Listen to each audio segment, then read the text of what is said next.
필요한 자원입니다. 그래서 지금 당장에 급여화를 기다리고 있는 다음으로 이제 집회를 본격적으로 시작해 볼 텐데요. 네, 젊은 인사분들 소개해 주시죠.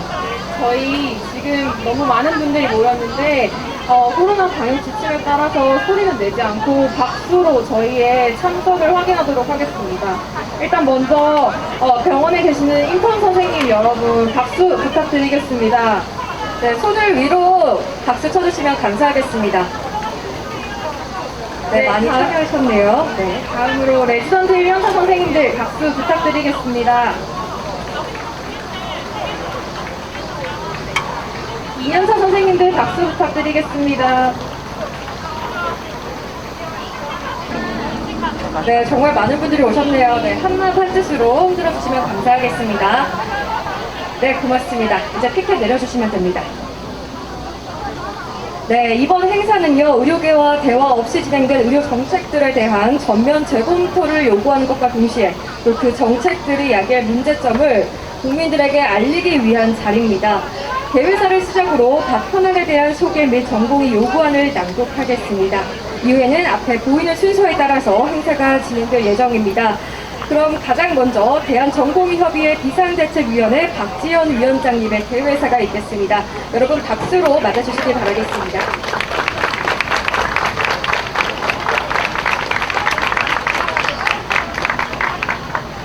안녕하십니까. 대한전공의협의회 비상대책위원장 박지연입니다. 그동안 많은 글로 여러분께 수 없이 많은 인사를 드렸던 그 박지연입니다. 임기가 3주 남았었습니다. 얼마 전까지는 그랬습니다.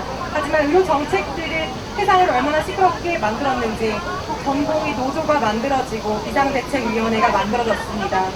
임기가 끝나면 전문 시험 공부를 하고 취미생활도 하며 행복하게 지낼 수 있을 거라고 생각했습니다. 하지만 2020년 8월 1일 비상사태가 선포되었고 차기 회장 선거와 함께 제 작은 바램들도 모두 미개한 연기되었습니다. 대의원들과 함께한 그 자리에서 저는 누가 만들었는지 모를 거대한 흐름 앞에서 두려움을 숨길 생각도 없었고 이길 뚜렷한 계획이 없는 것을 숨길 생각도 없었습니다. 그저 싫은 것은 싫다고 이야기하고 제가 믿는 옳은 일을 하고 싶은 마음뿐이었습니다. 그리고 그 마음을 가진 것은 저 혼자만이 아니었다는 걸 확인할 수 있었습니다. 사랑하는 전공의 동료 여러분, 학생 여러분, 환영합니다. 불과 일주일 전까지만 해도 우리가 이 시간에 병원을 떠나 이곳에 함께 있을 거라고 생각하지 못했습니다.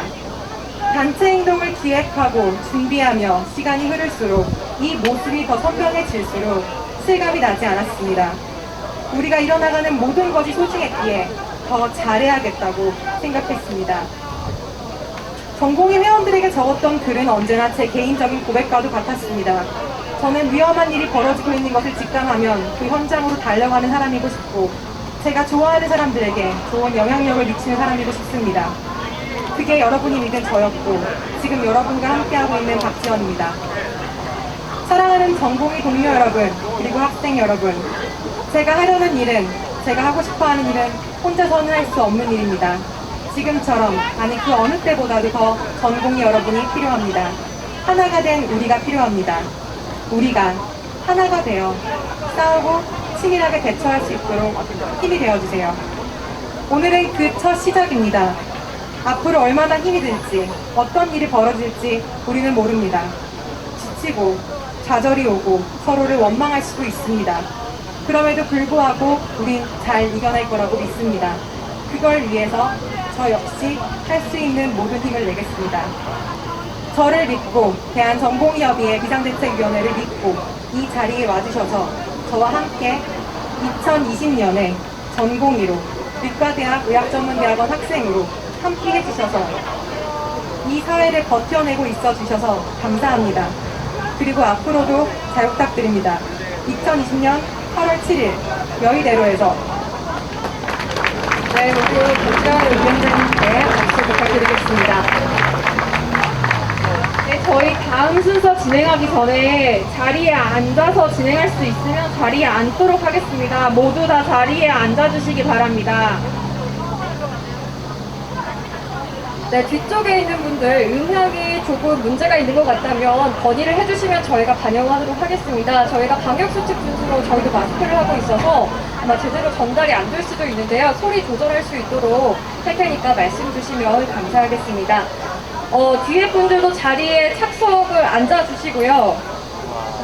뒤에 분들이 사실 너무 멀어서 보이지 않으실 텐데 다시 한번 알려드리면 유튜브 채널에서 생중계를 볼 수가 있으니까요. 그걸 꼭 확인을 하실 수가 있으니까 참고하시길 바라겠습니다.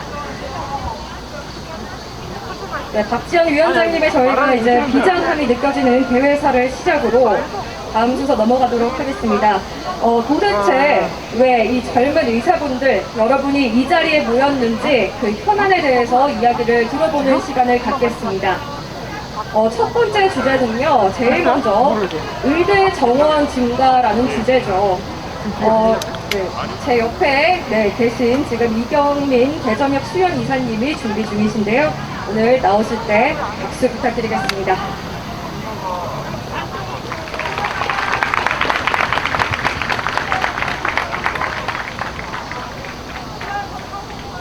PPT 준비한 거 띄워주시기 바랍니다.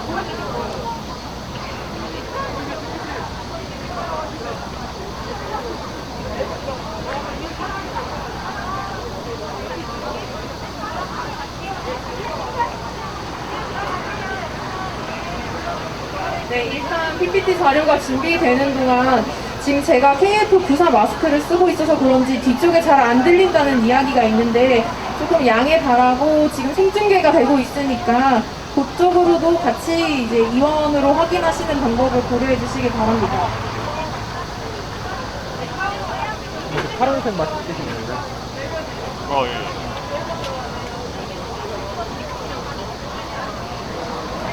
사람들한테 시키는 지금 첫 번째로 발표할 현안은 이제 제일 문제가 되고 있는 의대 입학 정원 증가입니다. 의대 입학 정원 증가는 뭐 많이 들으셔서 잘 알고 계시겠지만 총 10년간 4,000명을 증원한다는 이야기이고 그 안에는 지역의사제를 포함해서 특수 분야와 의과학자 양성까지 포함이 되어 있습니다.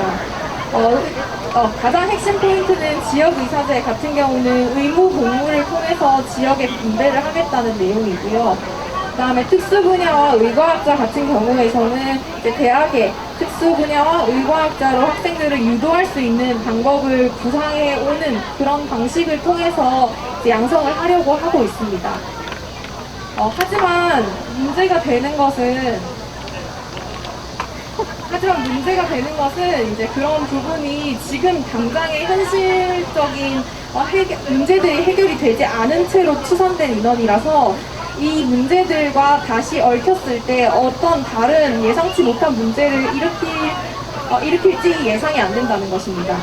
일단 모두가 의사가 4,000명 늘어난다고 하면 좋은 것이 아닐까 생각하지만 실제로 그런 것은 아닙니다. 저희가 집회 전날 어제 저녁에 유튜브를 통해서 그 의사 정원 증가에 대한 내용을 영상으로 공유를 해드렸습니다. 혹시 지금 그 짧게 이제 정원이 증가했을 때 국민들에게 그리고 우리나라의 보건의료에 어떤 영향을 미칠 수 있는지 다시 한번 확인해 보도록 하겠습니다.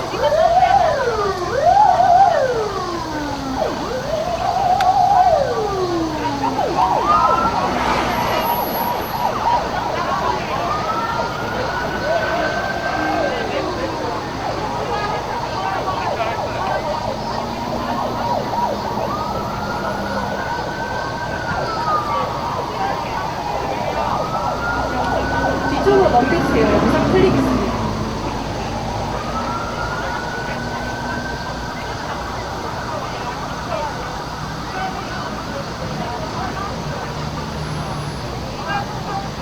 네, 지금 저희 확인에 문제가 있어서 그냥 제가 바로 발표하겠습니다. 영상은 유튜브를 통해서 다 공개가 되어 있고 각 전공의들에게도 문자로 링크가 간 상황이라서 다 보셨을 거라고 생각합니다. 결국 이 지역 의사제는 일본에서 이전에 시행된 적이 있고 지금 시행하고 있습니다. 그래서 일본에서 의사 수가 늘어나면서 지역 의사로 분배를 했지만 그것이 결국 의료비 증가로 이어졌다는 결론을 보고 있고요. 두 번째는 저희 지금 모인 전공의들 그리고 서울 경기 지역뿐만 아니라 다른 지역에 모여있는 전공의들도 모두 제대로 된 교육과 제대로 된 수련을 받고 있다고 생각하지 않습니다.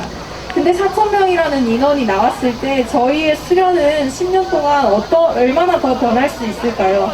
그러면 지금 있는 인원조차도 관리되지 않는 이 환경에서 4,000명의 더욱 부실한 그런 수련을 받은 의사들이 나온다는 것은 국민의 건강과 우리나라의 보건의료를 위협하는 일이라고 생각합니다.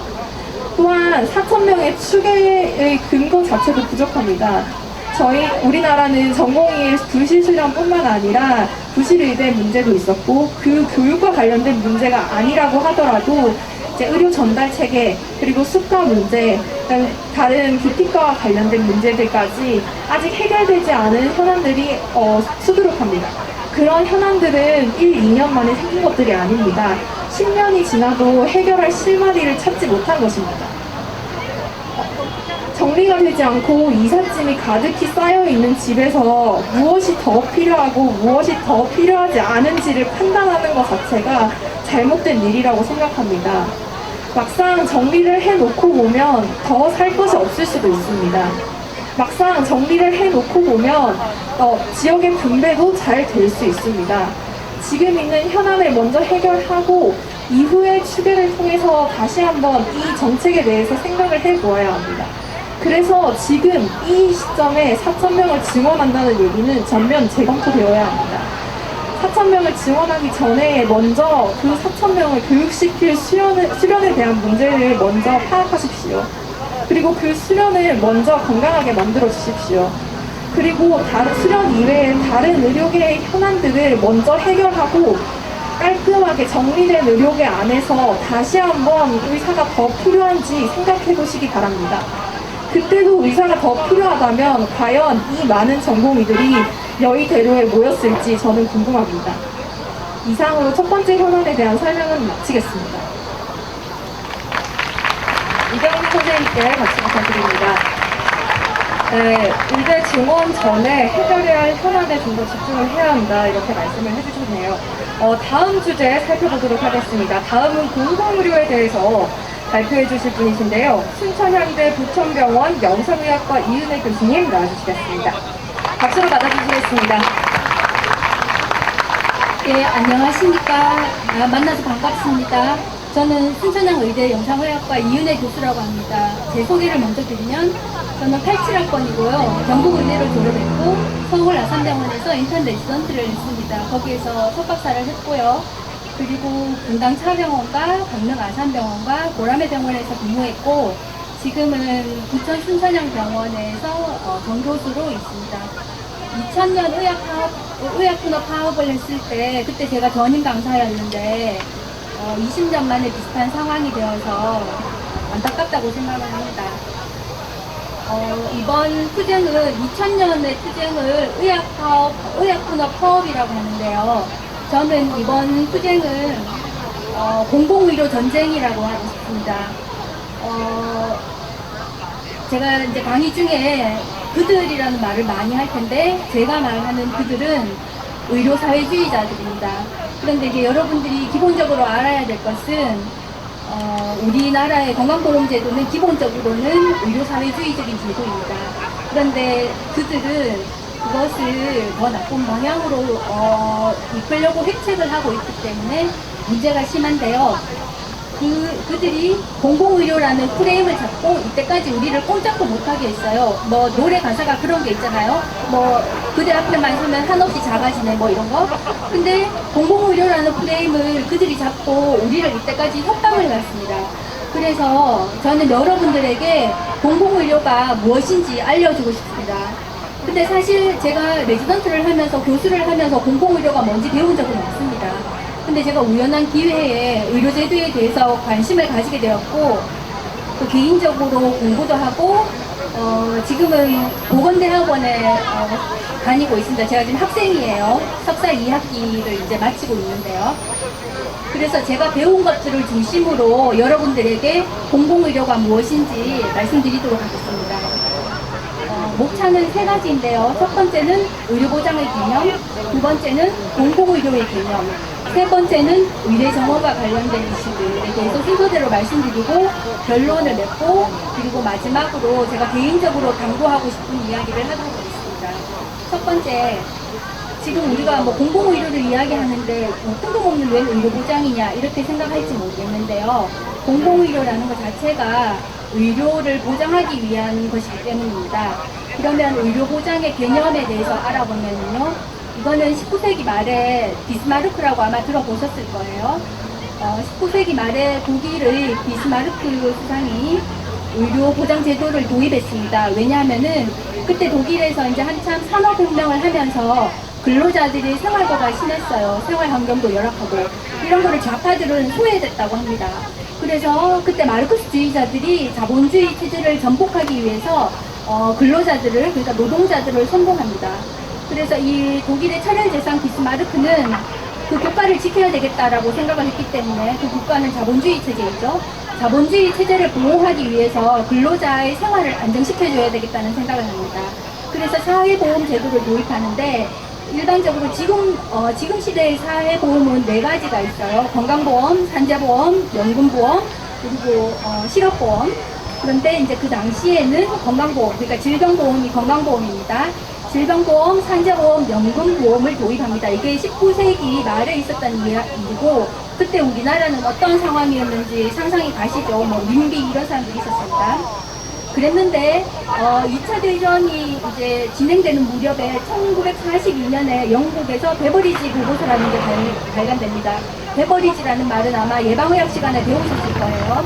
이 사람은 지금으로 치면은 약간 좌파적인, 그러니까 자유시장 경제가 아니라 약간 좌파적인 그런 상황인데요. 아무튼 베버리지는 국민은 지불 능력에 무관하게, 그러니까 돈이 없어도 포괄적인 의료 서비스를 가질 권리가 있다고 주장하면서 의료를 인간의 기본권이라고 주장하였습니다. 근데 1945년에 유엔이 생기면서 이 개념을 받아들여요. 여러분들이 그 사상 공부를 하면은 알겠지만은 1940년대 중반 이후로는 좌파들이 파헤치는 시대입니다. 그래서 아무튼 기본권 개념에 입각을 해서 그러면 국가가 국민의 기본권을 보장하기 위해서 공적 재정으로 의료비를 보장했다. 그러니까 이제 의료비를 돈으로 주든지 아니면 의료 서비스를 제공하자 이제 이런 거이고 상병수당을 주자 이런 거인데 우리나라는 상병수당 제도가 없잖아요. 그러니까 우리나라에서 의료보장의 개념은 의료 서비스를 보장하는 것입니다. 근데 조금만 짧게 하라는데 이거 아무튼 하는 대로 할게요. 그래서 이게 환자 입장에서는 이제 가격이 소실되는 건데요. 공급자는 여전히 중요합니다. 근데 의료보장의 원칙을 알아야 됩니다. 이거는 우리가 지금 이야기하고자 하는 공공의료의 원칙이기도 합니다. 의료보장의 원칙은, 공공의료의 원칙은 첫 번째 전 국민을 대상으로 해야 되고요. 이건 우리나라가 잘하고 있습니다. 두 번째는 컴프리헨시브 서비스라고 해서 통상적으로 유효하고 안전한 서비스를 포괄적으로 제공해야 됩니다. 그런데 우리나라는 지금 60% 정도 되죠, 보장률이. 근데 보통 좀 잘 사는 나라들은 80% 정도 합니다. 그래서 소위 말하는 문케어는 70%를 하겠다는 게 이제 문케어의 목표입니다. 그리고 세 번째는 미니멈 레벨이라고 해서 최소 수준으로 제공한다는 겁니다. 예를 들면은 앞배를 수술한다. 그러면 그거를 이제 오픈해서 할 수 있잖아요. 그러면 오픈해서 하는 거는 급여이지만 라파라스코피를 한다든지 그거를 로봇 서저리를 하는 거는 그거는 급여를 해서는 안 된다. 그런 개념입니다. 그리고 재정 조달의 공공성이라고 해서 우리나라로 치면은, 그러니까 영국 같으면 세금을 내고 우리나라로 치면 보험료를 내는데 보험료를 똑같은 기준으로 내야 됩니다. 그런데 우리나라는, 여러분은 지금 직장 가입자로 되어 있죠? 직장 가입자와 지역 가입자가 보험료를 내는 기준이 다릅니다. 그래서 우리나라는 재정 조달의 공정성이 없는 상태입니다. 그래서 일단 그 다음 슬라이드는 넘어갈게요. 간단하게 이야기를 해서 의료보장제도는 크게 두 가지가 있습니다. 학생 때 배웠던 것처럼 내셔널 헬스 서비스와 내셔널 헬스 인슈어런스가 있는데요. 국영의료 제도는 세금으로 하는 겁니다. 그러니까 실제로 내는 것이 거의 없기 때문에 좌파들은 이것을 무상의료라고 표현을 합니다. 근데 이 조세는 중앙정부가 낼 수가 있고 지방정부가 낼 수도 있습니다. 그런데 병원은 정부가 소유하지만 의사는 자유개업이 가능합니다. 그리고 영리병원을 허용하고 있습니다. 두 번째, 내셔널 헬스 인슈어런스는 독일의 대표적인 제도인데요. 일본이 독일을 따라했기 때문에, 그리고 우리는 일본을 따라했기 때문에 독일, 일본, 우리나라, 대만 이런 데가 보험제도를 하고 있습니다. 여기에서는 지금 우리나라처럼 병원을 공공이 소유할 수 있고 민간이 소유할 수 있습니다. 그리고 자유개업을 허용합니다. 그리고 계약을 해야 되는데 우리나라는 다른 게 계약이 없어요. 그냥 강제 지정이에요. 국가가 강압적으로 넌 무조건 건강보험을 해야 돼. 이제 이렇게 하는 것입니다. 그리고 원래는 의료보장 제도에서는 명리병원을 허용을 해야 됩니다. 자유권을 위해서. 그런데 일본과 우리나라는 명리병원을 허용하지 않고 있습니다. 여러분들이 헷갈리는 것 중에 하나가 영리병원과 의료민영화인데 그거는 개념이 다른데요. 시간이 없어서 넘어가도록 하겠습니다. 그 다음에 미국은 여러분이 알다시피 전국민 의료보장 제도가 없습니다. 이런 거를 의료민영화라고 하는데, 의료민영화라고 하는 거는 국민이 보험을 가입할지 말지, 어느 보험을 가입할지 이렇게 선택을 하는 거예요. 그리고 이제 그나마 사회보험 제도는 가난한 사람, 나이 많은 사람에 대해서는 사회보험을 하고 그 외의 국민들은 보험을 하든지 말든지 개인의 선택입니다. 지금부터는 공공의료의 개념에 대해서 말씀드릴 텐데요. 공공의료는 국공립병원이 제공하는 의료가 아닙니다. 예를 들어서 서울의료원에서 맹장수술을 받으면 공공의료이고 서울 아산병원에서 맹장수술을 받으면 공공의료가 아닌 것이 아닙니다. 공공의료라는 것은 공적 재정으로 공급되는 서비스인데요. 그러면 공적 재정은 아까 제가 이야기했잖아요. 조세 아니면 보험료입니다. 그런데 우리나라는 보험제도잖아요. 그러면 우리나라의 보험제도는 건강보험이고 건강보험이 커버하는 것은 모두 다 공공의료입니다. 즉 그게 무슨 말이냐면은 이 의료를 생산하는 주체가 개인이냐 민간이냐 아니면 공공이냐에 상관없이 이 제공하는 거가 펀딩 소스가 어디냐 그거를 기준으로 판단을 합니다. 그렇기 때문에 우리나라에서는 건강보험 의료가 고 공공의료이고요. 공공의료 하나밖에 없어요. 민간의료는 아예 없습니다. 이것이 굉장히 중요한 개념입니다. 우리나라에는 공공의료밖에 없다. 공공의료가 곧 건강보험의료이다. 이거를 확실하게 각인을 하셔야 돼요. 의사들이 이거를 몰랐기 때문에 이때까지 아무도 의대 교수님들이 이거를 가르쳐주지 않았기 때문에 우리가 20년 동안 좌파들에게 질질 끌려서 수모를 당했습니다. 굉장히 중요한 개념이니까 꼭 아셔야 됩니다. 대한민국의 공공의료는 건강보험의료입니다. 그래서 이게 이게 국민의 기본권이라고 간주를 하기 때문에 전 국민을 강제로 가입시킬 수 있는 근거가 되는 것입니다. 그리고 모든 의료기관을 강제로 강제 지정을 할 수 있는 근거가 생기는 것입니다. 그렇기 때문에 민간이 예를 들어서 부천순천향병원도 공공의료를 생산합니다. 그리고 서울의료원, 시립병원 이런 데도 공공의료를 똑같이 생산하는 겁니다. 시립병원이나 대구의료원, 서울의료원에서 생산하는 것만 공공의료가 아닙니다. 왜냐면은 건강보험의료는 예를 들어서 부천순천향병원에서도 제공하고 보라매 병원에서도 제공합니다. 그렇지만 비급여 검사는 보라매 병원도 하고 서울대 병원도 하고 부천순천향병원도 합니다. 즉 제공하는 서비스가 같기 때문에 이게 설립 주체에 따라서 공공과 민간을 나눌 수 없다는 개념입니다. 그랬는데 2000년에 우리가 의약분업을 했잖아요. 그래서 이 사람들이 되게 놀랐습니다. 김대중 정부가. 그래서 다시는 이 인간들이 파업을 하지 못하게 해야 되겠다라면서 공공의료 프레임으로 우리를 씌웠어요. 이걸 씌울 수 있었던 이유는 우리나라의 병원 중에 병상 중에 90%는 소유주가 민간입니다. 법인이 됐던 개인이 됐던 90%는 민간이고 국공립병원은 10%밖에 안 돼요. 그렇기 때문에 그거를 선언으로 이분법을 시킨 겁니다. 공공의료 예를 들어서 진주의료원 이런 거는 공공이니까 착한 적자를 내도 돼. 그 외에 민간대학병원, 특히 사립대학병원, 니들은 사악한 존재야. 너희들은 없어져야 돼. 이런 식으로 공공의료 프레임으로 우리를 완전히 장악한 거예요. 이게 굉장히 중요한 개념입니다. 그 다음에 제가 이제 말씀드린 것처럼 민간이 제공하는 건강보험 의료가 만약 공공의료가 아니라면요. 저들의 주장처럼 그렇다면은 요양기관 당연지정제를 폐지해야 됩니다. 그 다음에 건강보험 급여수가를 부천순천향병원에 강요하면 안 돼요. 뭐 당연히 서울 아산병원에도 강요하면 안 되고 아주대학병원에도 강요하면 안 됩니다. 근데 지금 어떻게 하고 있습니까? 그리고 요양급여 적정성 평가, 의료질 평가, 뭐 환자 경험 평가, 각 모든 평가를 가지고 돈을 꽉 쥐고 있으면서 거의 노예처럼 우리를 꽉 잡고 있어요. 이런 것도 하면 안 됩니다. 사립대학병원은. 왜냐? 공공기관이 아니라며. 그죠? 굉장히 중요한 패러다임이거든요. 그렇기 때문에 실제로는 이게 설립 주체가 민간이든 공공이든 상관없이 일률적으로 보험수가를 적용하고 있어요. 그리고 당연 지정을 해서 하나의 보험밖에 없어요. 그리고 각종 평가를 가지고 우리를 규제하고 있어요. 근데 뭐 혜택을 줄 때는 공공만 주나? 이거는 차별입니다. 차별. 똑같이 하는데 왜 우리를 차별하는 건가요? 다수이기 때문에 차별을 당해야 된다는 그런 법은 없습니다. 그리고 이 공공의료의 개념에서 공공의료 설립안에 문제점이 발생하는데요. 말했다시피 대한민국에는 공공의료 하나밖에 없습니다. 건강보험의료밖에 없어요. 그런데 만약 공공의료에서 공공의료를 생산할 의사를 교육한다? 그러면 나머지 지금 40개 의과대학에서 교육받고 있는 나머지 사람들은 민간의료를 해야 되겠죠. 근데 우리나라에는 보험이 하나밖에 없다고요. 공공보험 하나밖에 없어요. 네, 교수님 저희가 지금 많이 지체가 되고 있어서요. 정리 말씀 부탁드리겠습니다. 그러면 이제 결론적으로 요약을 해서 말씀드리겠습니다. 공공의료는 건강보험의료이고요. 그런 의미에서 공공의료 설립은 전혀 논리적인 근거가 없습니다. 그리고 의대 정원을 현 상태로 확대하거나 공공의료를 신설한다는 것은 저들이 말하는 공공성 강화가 아니라 공공의료를 더욱더 왜곡하는 것입니다. 그리고 지금은 구조 자체가 잘못되어 있기 때문에 공급을 늘리는 게 아니라 구조를 개선해야 됩니다. 리모델링이 필요해요. 그 방법은 첫 번째로 의료전달 체계, 실제로는 환자 의료 체계입니다. 의료전달 체계를 개선해야 되고요. 교도수가와 간호수가를 현실해야 됩니다. 여러분, 간호사들을 잘 봐야 됩니다. 간호사들과 같이 하지 않으면 여러분들은 절대로 승인하지 못해요. 근데 간호사들은 지금 노조에 다 갇혀 있습니다. 그리고 또 중요한 거는 불필요한 의료 이용을 억제해야 됩니다. 그리고 과잉 병상을 감축해야 돼요.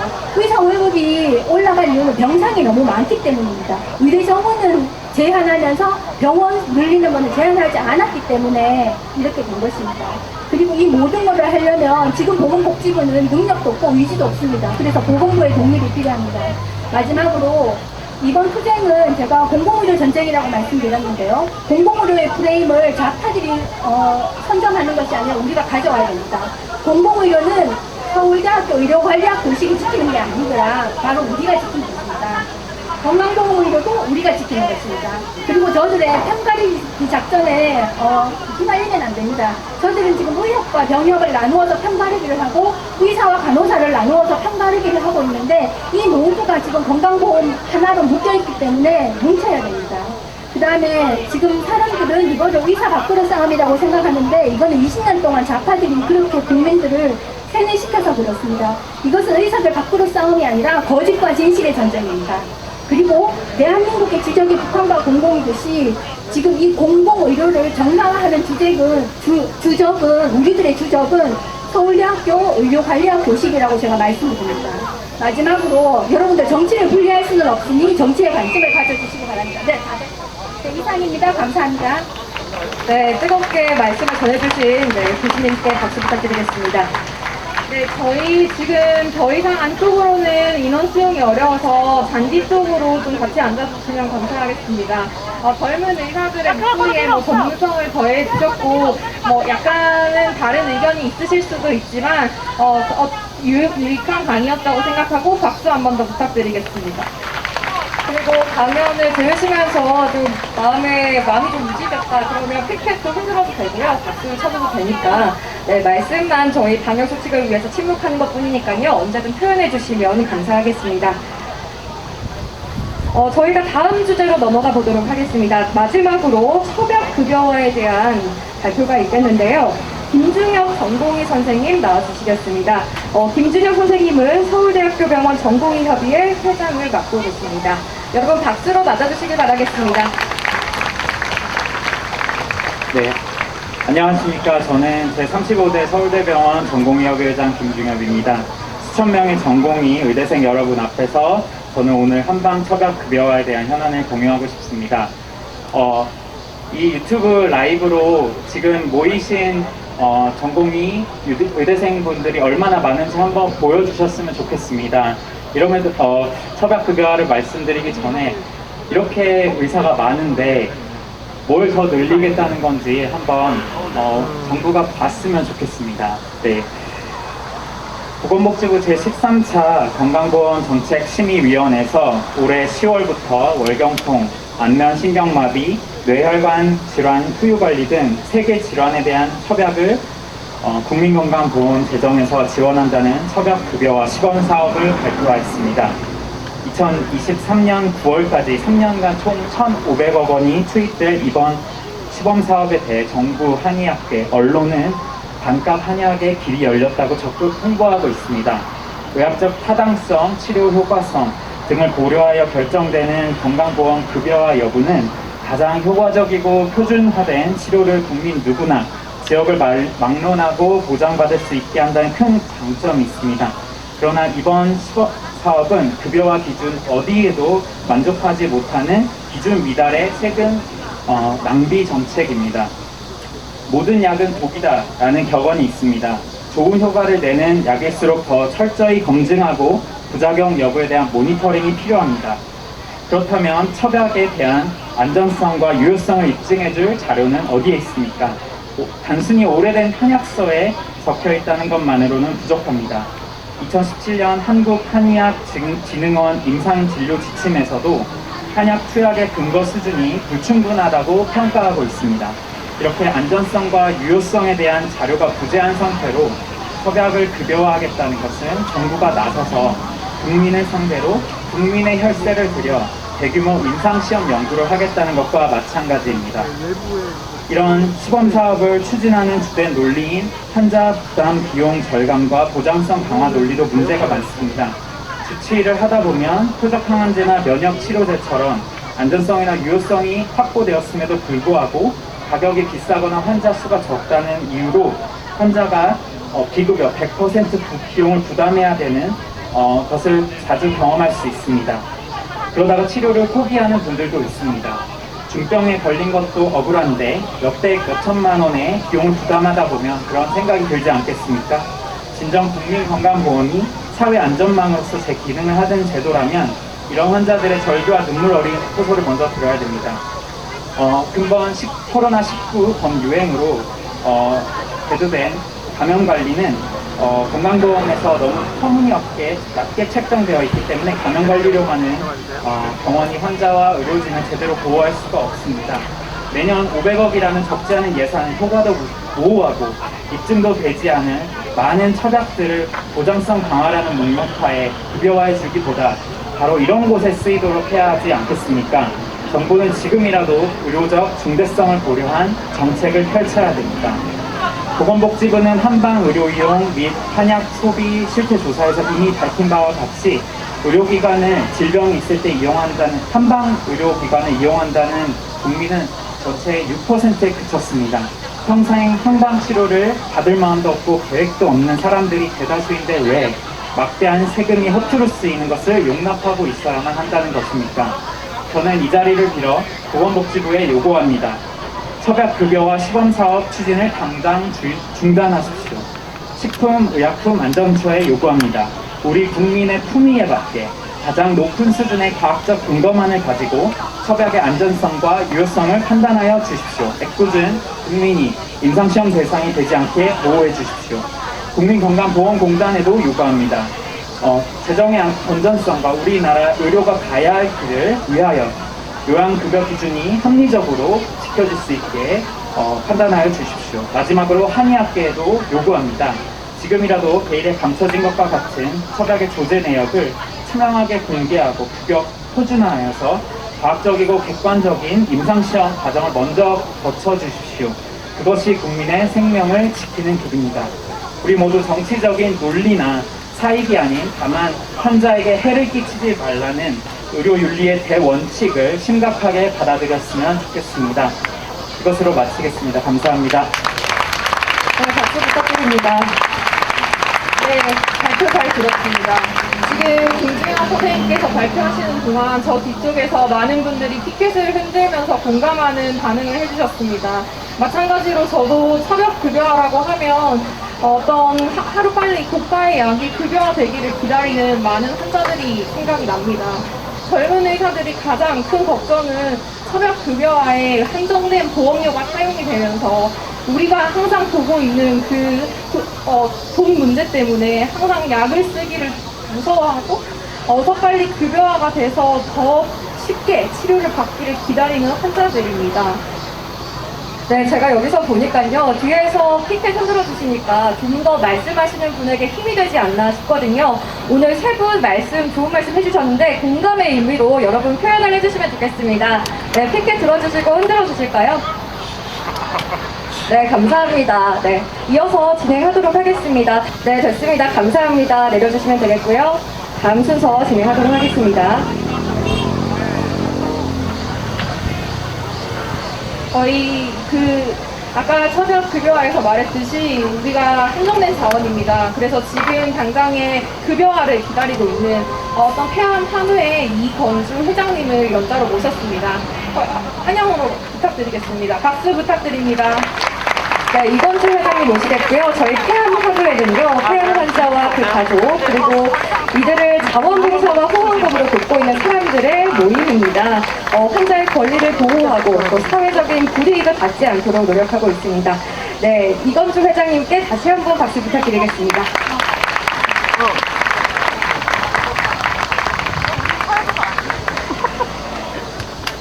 여러분 안녕하십니까? 저는 한국 폐암 간호회를 섬기고 있는 이건주라고 합니다. 네이버에서 바빌의 방이라는 블로그를 쓰고 있는데, 제가 건설회사 지사장으로 바빌론에 있는 이라크에서 4년을 근무한 경험이 있기 때문에 바빌의 방이라고 쓰고 있습니다. 저는 2001년도에 진행성 위암 3기에 잘해야 2년을 산다는 진단을 받고 위절제 수술을 받았습니다. 그리고 다시 2016년도에 폐소암 4기의 진단을 받고 지금까지 항암 치료를 받아오면서 20년 동안에 20 몇 번의 입원 생활을 하고 병원 진료를 많이 지고 있는 사람입니다. 그 20년 세월에 암을 2번이나 겪으면서 참으로 울지도 웃지도 못할 일들을 많이 겪었습니다. 오늘 이렇게 모이신 젊은 전공의 선생님들을 앞에 서니까 제가 잊지 못할 전공의 선생님들의 이야기를 먼저 소개를 해드리고자 합니다. 제가 2001년도에 위암 때문에 개복 수술을 받고 나서 깜빡하면 하지 말라는 주의사항을 잊고는 장협착이 자주 왔었습니다. 지금까지 10몇 번의 입원을 했는데 2008년에는 입원을 하고 석션을 하는데 점심에 먹은 미역국에 들어있던 미역줄기들이 석션 호스에 자주 막혀가지고 위액은 나오지 않고 통증은 심해지고 아주 어려운 상황에 처했습니다.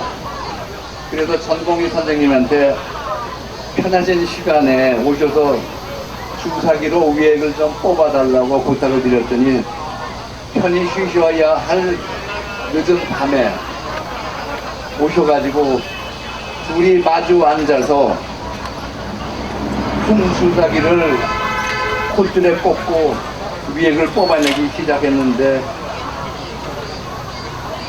소화가 안 되는 미역줄기가 계속 호스에 걸려서 땀을 뻘뻘 흘리면서 아마 15번은 더 넘게 콧줄을 뺐다가 다시 넣으면서 수고를 해주셨습니다.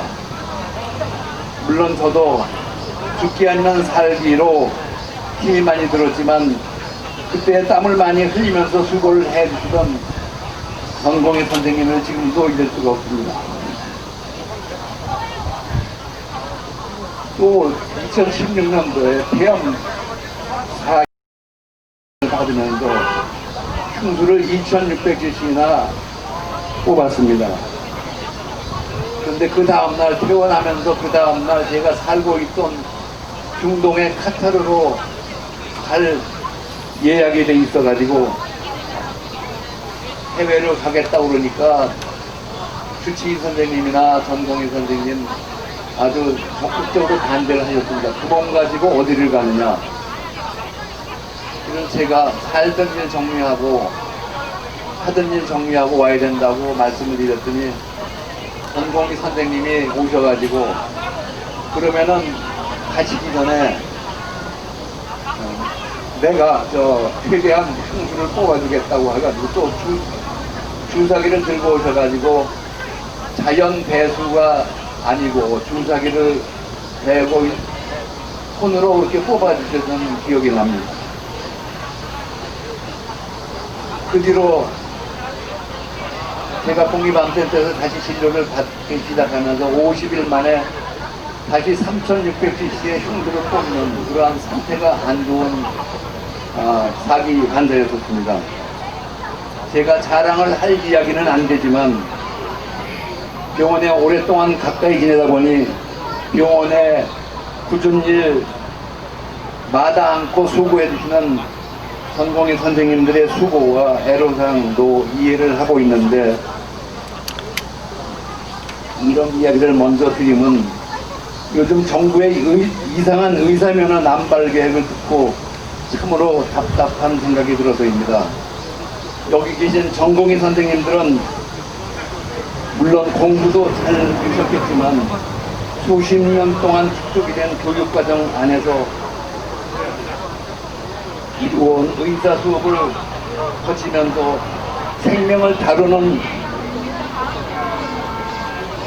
소중한 의술을 연마하고 계시는데 어느 날 갑자기 대량으로 의사 면허를 발급하겠다고 하니 그 저희를 도저히 이해할 수가 없습니다.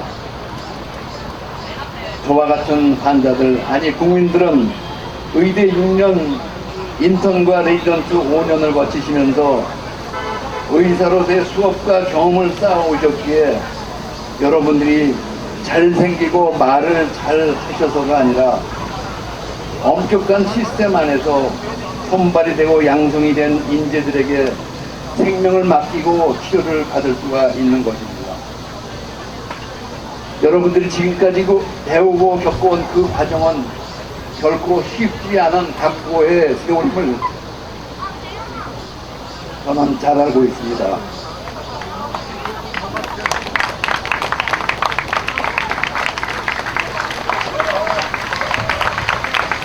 저희 아버님도 위암으로 돌아가셨기에 수술도 2번이나 받으시고는 돌아가시기 전에 저에게 정색을 하시면서 말씀을 하시더라고요. 에리야, 선영이, 그게 딸 이름입니다. 선영이는 의사에게 희집을 보내지 말거라. 내가 입원해 보니까 의사들이 정말 고생들을 많이 하더라고 하시고, 물론 10년 전의 이야기입니다만 지금도 병원에서 보이지 않게 굳은 일을 하시면서 의사 수련을 받아오시는 걸로 알고 있습니다. 국민들은 엄선된 인재들이 오랜 세월 동안 축적된 교육과정과 현장에서 철저한 실습을 통해서 준비된 의사 선생님들에게 우리들의 몸과 생명을 맡기고 치료를 받아왔습니다. 전문가 집단인 의료계와 의사 선생님들의 합리적인 반대에도 불구하고 부실한 교육과정을 통해 양산된 의사들을 누가 신뢰하고 치료를 받겠습니까? 이대로 강행한다면 국민적인 불신과 갈등으로 의료계에 큰 혼란이 야기될 것이 명약관화합니다. 제가 폐암 4기의 진단을 받고 정말 황망한 가운데 아무것도 모르면서 면역 항암제를 임상으로 47번 치료를 받았습니다. 2년이 안 되어 내성이 왔지만은 지금은 표준항암 32회를 맞았습니다. 그 부작용 없고 값도 비싼 면역항암 치료제를 썼기에 4년이 지난 지금까지 이렇게 살아 있습니다.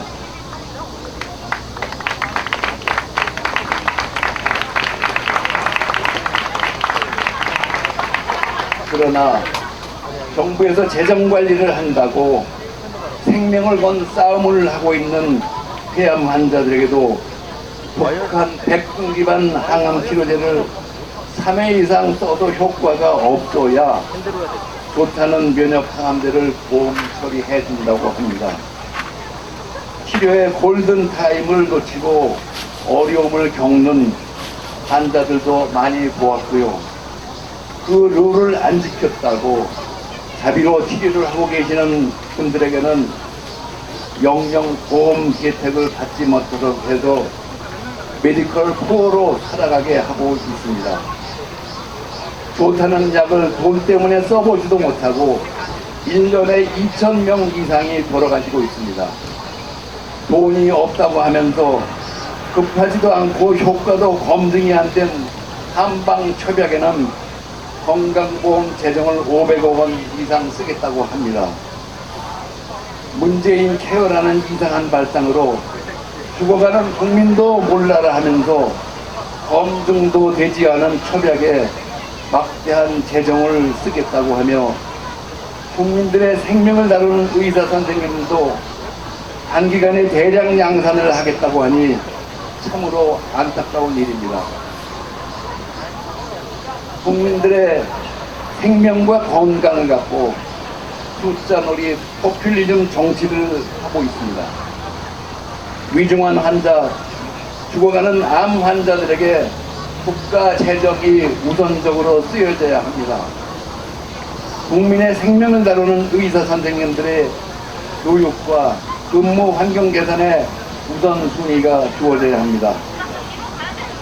우리 폐암 환자들은 항암 치료제의 부작용을 겪어야 하는 기간 정말 고통스럽습니다. 그러나 그 고통에도 불구하고 많은 환자들이 항암 치료를 받고 있습니다. 왜입니까?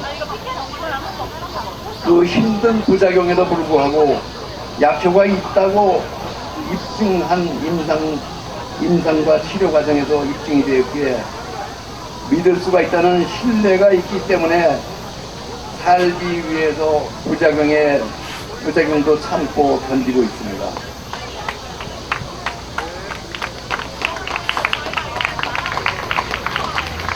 그러나 협약은 개인의 책임하에 취향과 필요에 따라서 보조식품이나 치료제로 보약으로 먹을 수야 있겠지만 검증이 제대로 안 된 약을 정부에서 치료제로 효과를 인정하고 국가 재정으로 비용을 부담한다는 문제는 심각한 정책의 오류라고 생각합니다.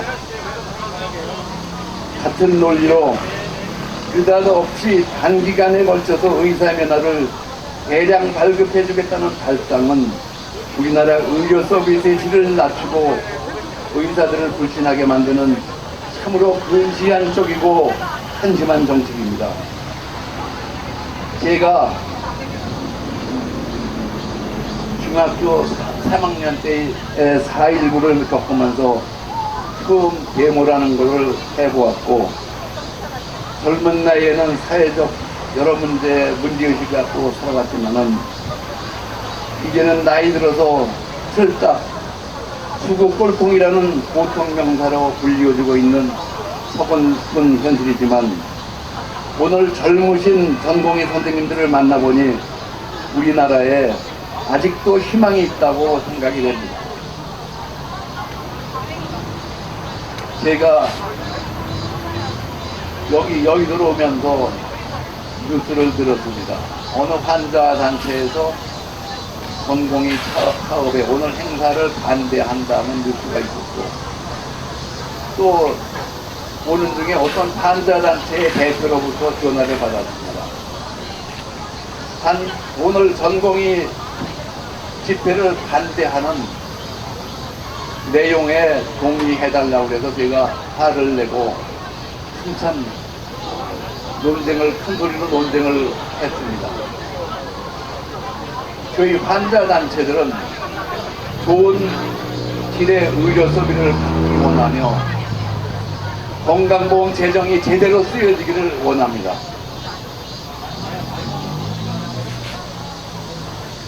젊으신 전공의 선생님들이 앞장서 주셔서 이 부조리한 정책들을 바로잡아 주시고 의료계의 정상화와 국민보건의 질적인 향상을 위해서 노력해 주시기를 간곡히 부탁드립니다.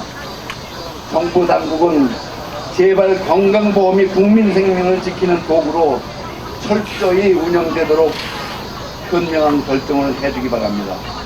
의료의 질을 높이기 위해서 의사면회의 남발은 절대로 안 됩니다.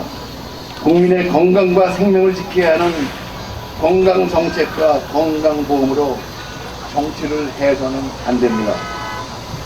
취재를 위해 이 자리에 와주신 많은 기자분들께 간곡하게 부탁드립니다. 위정자들의 귀를 열어주셔서 저희들 환자와 젊은 전공의들의 절박한 외침과 원성을 듣게 해주십시오. 소중한 시간을 나누어주시고 함께해 주신 우리 젊은 전공의 선생님들께 감사의 말씀을 드립니다. 비록 어려운 상황이지만 끝까지 투쟁을 하면서 승리를 쟁취하실 여러분들을 사랑하고 축복합니다. 네, 환자의 입장에서 진심 어린 말씀을 전해주신 이범수 회장님께 진심을 담아서 피켓 한번 흔들어 주시면 감사하겠습니다. 네, 제가 지금 앞에 사회자로 나와 있어서 한마디 한마디에 공감될 때마다 피켓을 흔들지 못하는 게 너무 아쉽습니다. 저를 대신해서 한 번 더 피켓 크게 흔들어 주시면 감사하겠습니다. 네, 감사합니다. 선생님께서도 현장에 있다 보니까 환자 얘기를 들어보니까 좀 감회가 새롭겠어요. 어떠신가요? 지금 사실 의사의 목소리만으로 이 정책에 대한 의견을 듣다가 실제 환자의 목소리를 들으니까 저희는 이게 아무리 힘들고 긴 일이 되더라도 환자를 생각해서 옳다고 생각하는 것에 끝까지 목소리를 내는 그런 젊은 의사가 되어야겠고 앞으로 미래에도 똑같은 일이 반복된다면 그게 옳은 일이다 라고 하면 다시 우리 모일 수 있는 그런 소신 있는 의사로 성장했으면 좋겠습니다. 네, 저도 옆에서 결의함이 느껴지고요. 얼마나 든든한지 모르겠습니다. 여러분, 저 양해를 좀 구하겠습니다. 저희가 지금 유튜브 생중계가 진행되고 있는데요. 여기 계신 분들이 사용자가 너무 많다 보니까 여기 참석하지 못한 분들이 들어오기가 어렵다고 하더라고요. 그래서 좀 힘드시겠지만 생중계는 지금 여기 계신 분들은 꺼주시고요. 현장에서 함께 해주시면 감사하겠습니다. 네, 그리고 날씨와 트래픽 문제로 지금 여기에 계시는 분들 유튜브를 사용하는 것 외에도 SNS와 통화를 조금 자제를 해주셔야 전국에 계시는 많은 분들이 유튜브 영상을 보실 수 있을 것 같습니다. 좀 협조 부탁드리겠습니다. 네, 한마음 한뜻으로 또 다른 지역에 있는 전공의 선생님들께서도 응원하고 있다고 하니까요. 협조 부탁드립니다. 네, 다음으로 넘어가 보겠습니다. 저희 여기에 미래의 의사인 학생들도 함께 자리를 하고 있습니다. 그래서 학생 대표의 목소리를 들어볼 텐데요. 대한의과대학의학 전문대학원 학생협의회 조승현 회장 모시겠습니다. 박수 부탁드리겠습니다. 네, 선배들을 응원하기 위해서 이 자리에 섰습니다. 여러분 박수 부탁드립니다.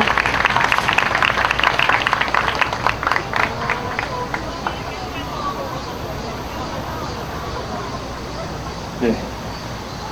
가장 먼저 임세영 교수님의 비극이 차에 가시기 전에 이틀 전 누명을 달리하신 부산의 정신과 의사 선생님께 깊은 애도의 말씀을 전합니다. 안녕하십니까. 대한의과대학 의학전문대학원 학생협회 회장 조승헌입니다. 한 번 더 여쭙고 싶습니다. 존경하는 학생 그리고 전공의 선생님, 여러분 정말로 안녕하십니까? 적어도 저는 안녕하지 못합니다. 밤을 지새우며 해낸 일 때문이 아니라 그러했음에도 어떠한 변화도 없는 것을 넘어 무력감만을 느끼게 되었기 때문입니다. 답답합니다. 주위를 둘러봐 주십시오. 거리로 몰려나온 우리의 모습을 한번 더 주십시오. 전공의분들이 거리로 나섰습니다. 학생이 거리로 나섰습니다. 아니, 학생까지 거리로 나서게 되었습니다. 정부가 의료계를 절벽까지 몰아붙여 학생까지 거리로 밀려나오게 되었습니다.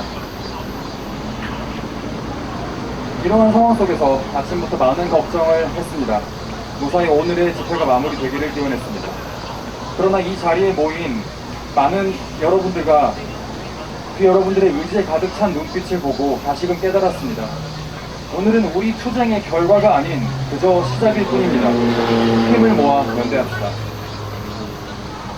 여러분, 1년 전과 비교했을 때 지금 우리의 오늘은 어떠한가요?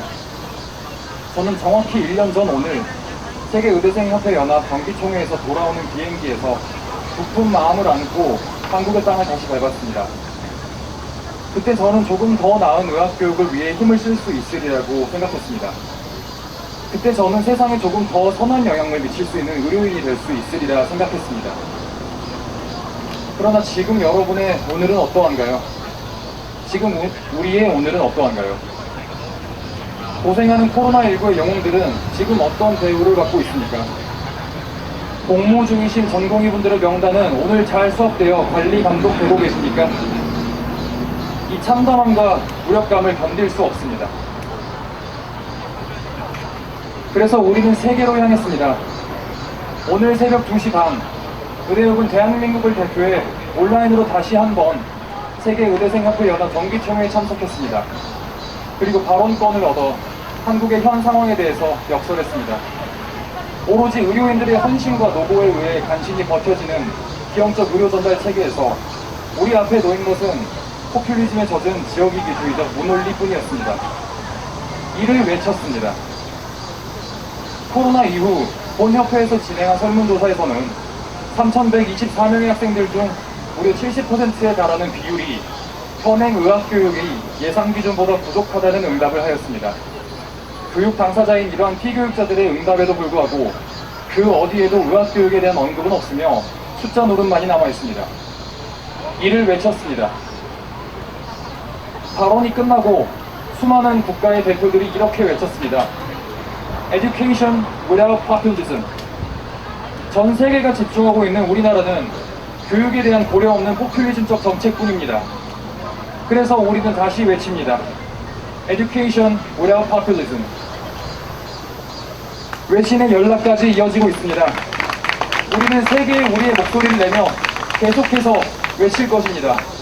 Education without populism.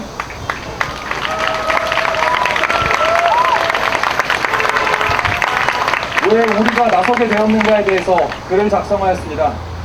이 일부를 인용하며 말씀을 마치겠습니다. 저희는 이 울분을 삭히고 있을 수만은 없습니다. 이 땅 위에 제대로 된 의학교육이, 제대로 된 의료가 바로잡힐 수 있도록 저희는 기꺼이 저희의 교육을 잠시 멈추겠습니다. 소위 치병, 중의 치인, 대의 치국이라 하였습니다. 교수님들과 선배님들께 소위가 될 수 있고 중의가 될 수 있는 방법을 배웠습니다. 이제는 저희가 대의로서 함께 의료를 바로잡을 때가 되었습니다. 선배님들께 이제는 대의가 되는 방법을 함께 배우고 싶습니다.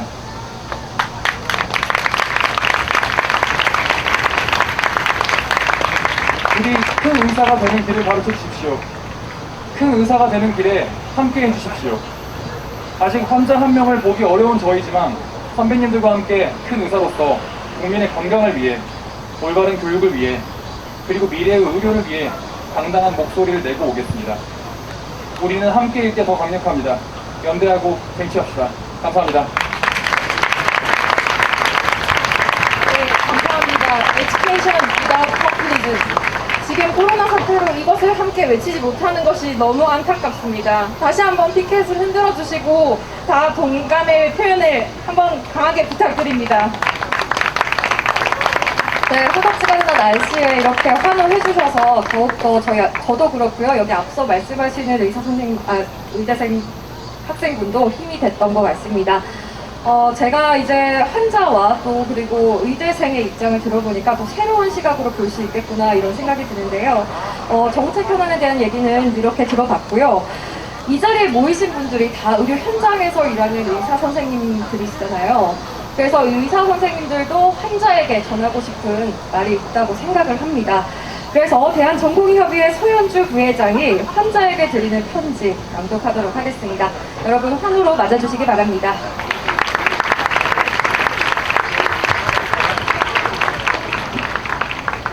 네, 안녕하십니까. 저는 대한전공의협의회 부회장 서현주이기 이전에 일선의 수련병원에서 근무하고 있는 내과 전공의 2년차입니다.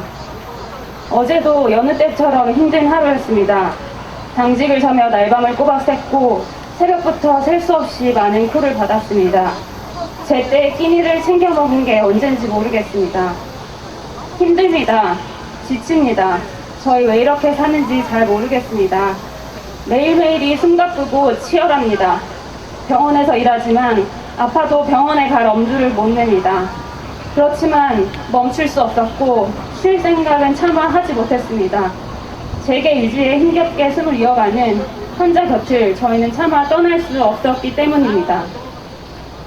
의사 국가고시를 합격하고 인턴부터 시작해 내과 레지던트가 되었습니다.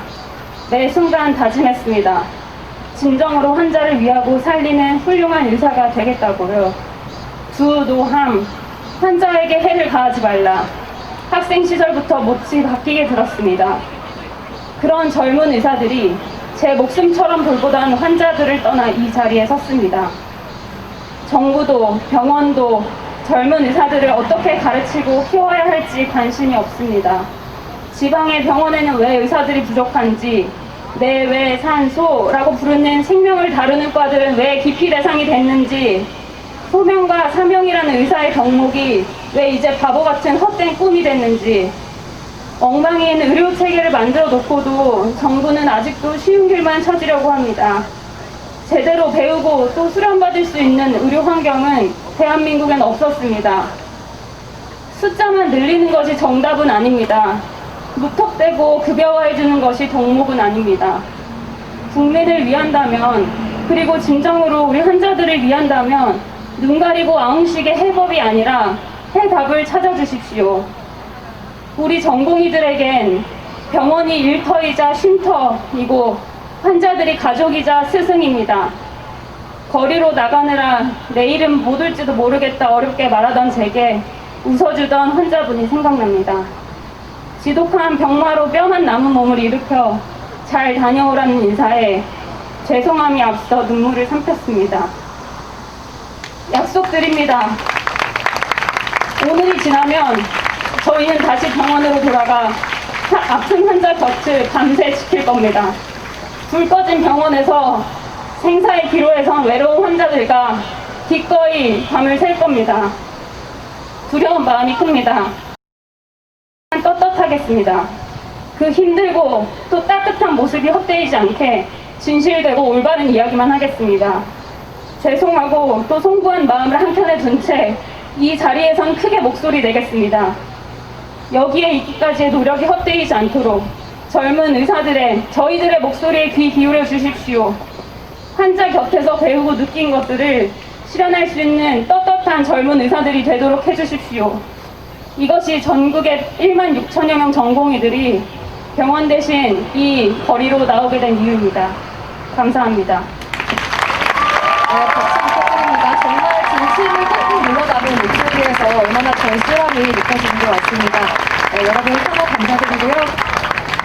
저희 모두가 다 그 고맙다, 감사하다, 수고한다 한마디에 눈물을 삼킨 적이 있을 거라고 생각합니다. 그때 눈물을 꾹 참았고 그런 감정이 돋받쳐 올라서 지금 코로나 방역 지침으로 인해서 외치지 못하고 같이 함께하지 못하는 게 답답하실 수 있지만 그래도 저희가 그것을 어기는 순간 저희의 목소리가 약해지고 환자에게 돌아가는 우리의 목소리가 다시 이기지 승리를 하지 못할 수도 있습니다. 그래서 좀 참아주시면 다 함께 이 옳은 것을 쟁취하도록 하겠습니다. 또한 마찬가지로 지금 많은 분들이 이 옆쪽에 서 계시고 함께하고 싶은 마음이 강하신 거는 이제 알겠고 저희가 그걸 다 보고 있는데 조금 더 질서정연하게 장 외에서마저도 방역 지침이 철저하게 준수되는 모습이 보여진다면 저희의 목소리가 조금 더 진실되게 전달될 수 있을 것이라고 생각합니다. 모두 다 질서를 지켜서 앉아주시기 바라겠습니다. 네, 책임감 있는 의료인의 모습 마지막까지 지켜주시면 좋겠습니다. 둔호함, 팔찌에도 적혀 있는데요. 여기 모이신 여러분들이 한마음 한뜻으로 모였듯이 또 환자를 생각하는 그 마음도 다 같을 거라고 생각을 합니다. 네, 선생님들을 응원하고요. 또 다음으로 넘어가 보겠습니다. 여기 모이신 전공의 선생님들, 그렇다면 과연 어떤 것을 요구하는지 들어보도록 하겠습니다. 대한전공의협의회 부회장 김진현 전공의 선생님 나와주시겠습니다. 네, 피켓으로 환영의 인사 부탁드리겠습니다. 네, 안녕하십니까. 소개받은 전공의 김진현입니다. 마이크 막대. 요구안을 말씀드리기에 앞서서 앞선 연자의 정치 성향은 우리 젊은 의사와 관련이 없습니다. 매우 유감스럽게 생각합니다. 저희는 정치 성향을 떠나 의료 정책에 반대하기 위해 이 자리에 모였습니다. 우리나라의 미래를 결정하는 분들에게 젊은 의사가 요청합니다. 4,000명의 의대 정원 합충과 협약급여화에 대한 집착을 버려주십시오. 4,000명에 대한 기준은 무엇인지 묻고 싶습니다. 몇몇이 주장하는 2000년에 감축된 정원 회복이 이유라면 이는 과거로 역행하는 결정입니다. 다른 나라와 의료 환경이 완전히 다른데도 OECD 평균과 비슷해지는 게 이유라면 결국 국민이 의사를 보는데 몇 주가 걸릴 것입니다. 게다가 보건의료 인력 지원법에는 보건의료 인력 종합계획을 수립하라고 되어 있지만 인력 축에는 되지 않았습니다. 대한민국에 필요한 전문 과목별 전문의 수 축에도 되어 있지 않아 얼마나 부족하고 얼마나 넘치는지도 알 수 없습니다. 심지어 늘어난 의사를 어느 지역에 어느 기준으로 배분할 건지도 결정되어 있지 않습니다. 10년간 지역에서 근무 후에 당연하게도 수도권으로 집중되는 부작용에 대해서도 특별한 대책은 없습니다. 값비싼 항암제로 고통받는 환자들이 있는데 유효성과 안전성이 확인되지 않는 처벽에 대한 급여화는 저희를 절망스럽게 합니다. 아무런 기준이 없고 아무런 계획도 없고 이렇게까지 소통 없이 진행되는 게 혹시나 이 모든 것이 힘의 논리로 결정되었기 때문은 아닌지 불안합니다. 근로공백을 메우는 게 아닌 전문 교과 수련을 할 수 있도록 해주십시오. 대한민국 전공의는 여전히 살인적인 근무에 시달리고 있습니다. 전공의법으로 보호받고 있던 한 소아청소년과 전공의는 2019년 2월 일주일에 120시간이 넘는 근무를 하다 아무도 없던 당직실에서 생을 마감했습니다. 저희는 잠도 제대로 못 자는 업무량 때문에 제대로 된 수련도 할 수 없습니다. 저희는 불완전한 교과 과정 때문에 매일 무슨 내용을 공부하고 무슨 술기를 익혀야 하는지 알지 못합니다. 저희는 어깨너머 배우는 것 외에 진료와 연구 때문에 너무나도 바쁜 지도 전문의의 지도를 받지 못합니다. 전공의를 보호하고 환자 안전을 위해 제정된 전공의법은 수많은 편법과 법 위반으로 인해 저희는 여전히 일주일에 100시간 이상 일하며 폭력과 갑질을 당해도 밝히지 못하고 심지어 최저임금도 보장받지 못합니다. 이러한 전공의의 현실을 개선하지 않으면 아무리 의대 정원이 증가되고 공공의대를 도입한다고 해도 의료 환경이 개선되는 게 아닙니다. 전공의 수련과 의료 전달 체계에 대한 고려 없는 의료 정책 계획은 고통받는 전공의 수만 늘리는 결정이 될 것입니다.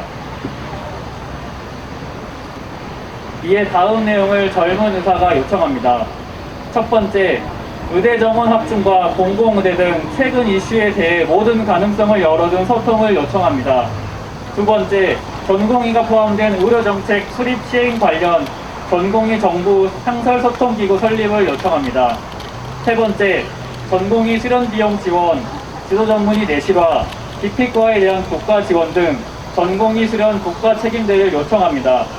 네 번째, 전공의가 최소한의 인간적인 환경에서 수련받을 수 있도록 전공의 관련 법령 개정을 요청합니다. 2020년 8월 7일 젊은 의사가 세상으로 나섭니다. 저희 젊은 의사가 목표로 하는 것과 정부가 목표로 하는 것은 같습니다. 정치적인 이유가 아닌 대한민국의 미래를 생각하여 주십시오. 세상의 아픈 곳에서 언제나 묵묵히 버티던 젊은 의사들이 바라는 한 가지는 국민을 생각하는 저희의 생각이 반영되는 것 뿐입니다. 감사합니다. 네, 좋은 말씀 잘 들었습니다. 네, 여전히 피켓으로 응원을 해주시고 계시네요. 네, 감사합니다. 얘기를 들어보니까 일단 배울 수 있는 환경을 제대로 갖춘 다음에 그 뒤에 논의하자라는 뜻인 것 같아요. 맞나요? 네, 맞습니다. 저희 여기 모이신 분들은 모두 전공의 그리고 학생들, 교육을 받는 사람들입니다. 아까 의대협 회장님께서 말씀해 주셨듯이 저희는 일단 교육이 우선입니다. 지금 있는 사람의 교육을 먼저 해결해 주시고 현안을 해결해 주시고 그러고 난 다음에 다시 생각해보자. 일단 전면 재논의의 길을 열어야 다시 우리의 교육에 대해서 논의를 할 수 있다. 이런 입장인 것입니다. 네, 굳은 결의가 느껴졌습니다. 정책에 대한 반대 이유를 들었고요. 이제는 일반 전공의 선생님들이 과연 어떻게 생각하고 있을지 들어보는 시간 가져볼게요. 자유 발언 시간인데요. 첫 번째로 나서주실 분이십니다. 신촌 세브란스 전공의 대표 김형철 전공의 선생님 나와주시겠습니다. 네, 여러분 티켓으로 환영의 인사 부탁드리겠습니다. 네. 안녕하십니까. 저희 죄송한 것들이 몇 가지 있어요. 첫 번째는 저희가 나옴으로써 좀 불편하실 수도 있고 좀 시간이 좀 더 걸려서 대기를 하시게 될 수도 있는 그런 저희 병원의 환자분들한테 일단 좀 죄송하고, 두 번째는 저희 일을 대신 해주고 계실 그 교수님들, 펠로우 선생님들 좀 안쓰럽죠. 그렇지만 저희를 다 이렇게 뭐랄까 지지해 주셨잖아요, 많이. 그러니까 다 나와 있는 거잖아요. 그래서 또 죄송합니다. 세 번째는 제가 여기 이제 스태프로서 여러분께 좀 죄송해요. 왜냐면 솔직히 이 정도로 오실 줄 몰랐어요. 저희 예상을 훨씬 뛰어넘었습니다. 왜냐면 저희가 여기 오라고 했을 때 뭐 차를 개전한 것도 아니고 그랬는데 그냥 자유롭게 알아서 오세요. 헌혈도 알아서 하세요. 그러면은 집에서 쉬시는 분들 되게 많을 줄 알았어요. 왜냐면 우리 잠 부족하잖아요, 그렇죠? 그래서 다들 집에서 좀 자고 쉬고 그러고 싶을 줄 알았는데, 그래서 저희가 추산한 인원이 있었어요. 그런데 훨씬 넘어섰어요. 거의 어마어마하게. 그래서 저는 똑같이 생각합니다. 저희가 추산한 것보다도 훨씬 많은데 정부는 어떻게 생각했을까? 정부는 어떻게 생각했을까? 그동안 훨씬 더 놀랄 것 같습니다. 저희가 놀랐던 것보다 훨씬 더 많이. 마지막으로 죄송한 분들은 옆에 우리가 이렇게 시위를 하느라고 좀 막아놓은 동안 교통이 좀 막히잖아요. 그래서 여기 지나다니는 시민들께서도 많이 죄송합니다. 하지만 우리 똑같이 그분들께 또 고맙기도 해요. 환자분들 좀 이해해 주셔가지고 지지해 주셔서 감사하고, 특히나 또 우리를 이렇게 여기까지 올 수 있게 만들어주신 교수님들하고 강사 선생님들한테 미안하지만 또 감사합니다. 그렇죠? 그리고 또 스태프로서 여기 와주신 전공의 인턴 선생님들한테도 정말 감사드리고, 그리고 보통 이렇게 이런 걸 시위하면 지나다니면서 엄청 빵빵거려서 욕하고 이런 경우 굉장히 많거든요. 그렇지 않아요. 우리가 질서 잘 지키고 아무도 빵빵거리는 것 같지 않더라고요. 그래서 또 감사합니다. 그런 거에는 또 여기 잘 통제해 주시고 계신 경찰 관계자분들도 또 마찬가지로 감사합니다. 다른 좋은 말씀은 앞에서 많이 들었을 거예요. 앞으로 또 들으실 거고. 길게 안 남았습니다. 우리가 놀라운 거 이뤄내고 있어요.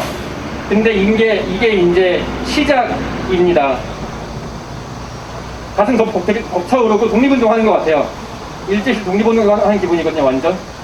우리 해낼 수 있을 것 같습니다. 저 믿습니다. 감사합니다. 네, 박수로 맞아주시길 바라겠습니다. 네, 다음 발언 들어보도록 할게요. 두 번째는 가톨릭 의료원의 김솔 전공의 선생님 나와주시겠습니다. 네, 여러분 환영으로 맞아주시길 바랍니다. 네, 안녕하세요. 저는 서울성모병원에서 내과를 전공하고 있는 김솔이라고 합니다. 날씨도 좋지 않은데 너무 많은 분들께서 참석해 주셔서 대단히 감사합니다. 오늘 저를 포함해서 여기 오신 모든 분들은 단순히 각자의 밥그릇이 뺏기는 것보다 더 큰 걱정을 가지고 먼 길을 오셨을 거라고 생각합니다. 그리고 이 걱정은 우리가 단지 젊은 의사라서 느끼는 감정이 아닙니다. 우리는 젊은 의사이기 전에 이 나라의 국민으로서 내 가족과 친구들과 이웃들의 건강이 영향을 미치는 대단히 큰 변화에 대하여 책임과 의무감을 가지고 오늘 이 자리에 서 있는 것입니다. 저는 인턴 생활을 서울과 의정부에서 했었습니다. 의정부의 환자군은 서울과 많은 차이가 있었고 자연스럽게 가장 많은 환자가 몰리는 내과는 인턴이 돌기에 가장 힘든 과 중 하나였던 것으로 기억합니다. 그럼에도 불구하고 제가 내과를 선택한 이유는 어릴 때 TV에서 보던 환자를 살리는 의사가 되고 싶다는 막연한 꿈이 그래도 꺾이지 않고 이어왔기 때문이었던 것 같습니다. 비록 저희 선배들에 비해선 환경이 많이 나아지긴 했지만 그래도 수많은 밤을 새보았고 그보다 더 많은 밤을 제가 맡은 환자가 안 좋아질까봐 걱정하며 잠들어 보았습니다. 환자가 살 때 웃고 환자가 죽을 때 울었던 경험은 비단 내과 전공의뿐만이 아니라 여기 계신 모든 분들께서 한 번쯤은 느껴보셨을 것입니다. 그리고 환자가 좋아져서 퇴원을 할 때 감사합니다라는 말과 함께 손을 잡아주실 때 그 느낌은 며칠 동안 제대로 못 잔 피로를 싹 풀리게 해주는 피로 회복자이자 힘든 시간을 버텨낼 수 있게 해주는 자긍심입니다. 정말 억만금마도 바꿀 수 없습니다. 근데 과를 정하지 못해서 고민 중인 인턴 선생님들 그리고 학생 선생님들과 이야기를 나누다 보면 선뜻 내과를 하라고 권하기 쉽지 않다고 느끼고 있습니다. 의사가 돈을 많이 버는 시대는 지났고 특히 그 중에서도 내과 의사는 일은 일대로 하지만 돈은 쥐꼬리만큼 받고 가족과 시간을 보내지도 못해서 나중에 자식들도 싫어한다는 선배들의 푸념 아닌 푸념이 사실로 느껴질 때가 너무 많기 때문입니다. 가뜩이나 고된 업무로 인하여 위기였던 내과 지원율은 바뀌지 않는 저수가와 정부에서 추진한 원격 의료로 인하여 수많은 병원에서 이미 미달이 난 것이 올해인데 단순히 자긍심만으로 같이 버텨보자고 하기엔 설득력이 약할 수밖에 없습니다. 그럼 여기서 묻습니다. 저도 제 후배들에게 내과를 같이 하자고 설득할 자신이 없는데 정부는 의대 정원 확대 그리고 공공의대 설립을 통해서 정말 수급이 어려운 특정과의 수요를 충족시키며 지역 의료를 강화할 자신이 있습니까? 의대 6년의 인턴, 레지던트, 도합 11년을 병원에서 보낸 선배들도 본인 스스로의 직업에 대해 회의감을 토로하곤 하는데 지역 의사를 10년간 의료 부족 지역에서 강제 근무를 시켜서 그 지역과 그 분과에 평생 정착시킬 자신이 있으십니까? 의료라는 것은 단 한 번의 실수가 환자의 생명과도 직결이 되며 심지어 오랜 시간 근무한 교수님들께서도 종종 의료사고에 휘말리시곤 하는데 사전 논의 없이 급히 신설된 공공의대와 급히 신설된 커리큘럼을 통해서 급히 양성된 의사들이 우리 가족과 친구 그리고 이웃들을 진료하는 바로 그때 터무니없는 의료사고가 발생하지 않을 만큼의 의료의 질을 유지하실 자신이 있으십니까? 무턱대고 반대하는 것이 아니고 무턱대고 안 된다고 하는 것이 아닙니다. 다만 실제 현장을 경험한 전문가들의 이야기를 귀 기울여 들어볼 시간이 필요하다는 것입니다. 밑빠진 복에 물을 들이부어서 양이 차지 않는 것과 무슨 차이가 있습니까? 단순히 의사수를 늘리기 전에 왜 특정과들이 인기가 없는지 그리고 왜 의사들이 지방에서 근무하지 원치를 않아 하는지를 먼저 파악하는 작업이 필요합니다. 단순히 학교들을 새로 만들어서 학생들을 뽑기 전에 과거 부실 의대들의 실패에서부터 배우고 새로운 시대에 걸맞는 새로운 커리큘럼을 먼저 고민하는 작업이 필요합니다. 그리고 그 현장에 저희 젊은 의사들이 매일 고군분투하고 있습니다. 제발 저희의 목소리를 들어주시기 바랍니다. 이 단체 행동을 준비하면서 우리가 하는 이 모든 것의 궁극적인 목적이 무엇인지 고민하던 중에 20세기의 저명한 윤리학자인 존 롤스가 자신의 저서에서 정의라는 단어를 다음과 같이 규정하는 것을 보았습니다. 정의란 개념은 자명한 전제들로서 도출되는 것이 아니라 많은 것을 고려하고 하나의 일관된 관점에서 모든 것들이 서로 맞아 떨어질 때 그 개념이 정당하다. 오늘 이 자리를 통해서 조금 더 정의로운 의료 정책이 수립되길 희망합니다. 감사합니다. 네, 잘 들었습니다. 이제 저희 연자들의 이야기가 끝났는데요. 저희 오늘 이 수많은 인원이 여기에 모였고, 그리고 더운 날, 죄송합니다. 제가 한 분 더 계신데 제가 누락을 했네요. 너무 감동이 밀려와서 주체를 못했습니다. 다음 순서로 서울대학교 병원의 백창현 전공의 선생님 모시겠습니다. 네, 서울대학교 병원 정신과 전공의 백창현 선생님입니다. 네, 여러분 마지막까지 티켓으로 환영의 인사 부탁드리겠습니다. 네, 안녕하세요. 백창현입니다. 저는 대한전공협의회 집행부로 이번 단체 행동을 준비하는 과정을 지켜보았습니다. 그러면서도 솔직히는 이렇게나 많은 분들이 이런 자리에 나와주실 줄은 몰랐습니다. 그럴 수밖에 없었던 게 저는 이때까지 힘들고 지쳐있는 전공의들 밖에 보지 못했기 때문입니다. 여러분들 모두 파업한다고 오늘 하루 그냥 쉬는 게 아닐 겁니다. 분명히 많은 분들이 오늘 하루를 위해서 어제와 내일의 시간을 갈아 넣었을 것입니다. 왜 이렇게까지 해서 우리가 이곳에 모였을까 생각해 보았습니다. 첫째로 우리는 무엇인가 잘못되고 있다는 위기감을 느꼈을 겁니다. 둘째로 의료 환경에 대한 이해 없는 정책들이 의료 생태계를 왜곡시킬 수 있다는 두려움을 느끼셨을 겁니다. 그리고 마지막으로 그럼에도 젊은 의사들이 이렇게 모인 것은 아직은 우리가 순수하기 때문이라고 생각합니다. 저를 포함해 많은 사람들은 솔직히 이 정책 현안을 완벽히 이해하고 있는 것도 아니고 또 이 자리에 나온 것도 각자 다른 여러 가지 생각과 이유가 있었을 겁니다. 우리가 20대를 내도록 시험으로 채우고 피로, 또 과로로 가득한 전공의 생활을 보내면서도 하루하루를 버틸 수 있었던 것은 잠을 줄여가며 공부를 하고 당직을 섰던 것은 거창하게 꿈이나 자부심 때문이라고 말하기는 부끄럽지만 순수한 동기가 있었기 때문이라고 생각합니다. 지금의 의료 현실에서는 우리가 처음 진료를 시작할 때 가졌던 의사로서의 그 설레임, 기대감도 지켜나갈 수가 없습니다. 앞으로 400명, 4,000명의 의사를 늘린다고 꿈을 따라가는 사람이 늘어나지도 않습니다. 결국 늘어난 400명, 4,000명의 의사도 10년 뒤에 똑같이 이 자리에 나와서 똑같은 이야기를 할 것입니다. 소중한 시간에 여기 모인 모든 분들 존경합니다. 짧은 얘기지만 들어주셔서 감사합니다.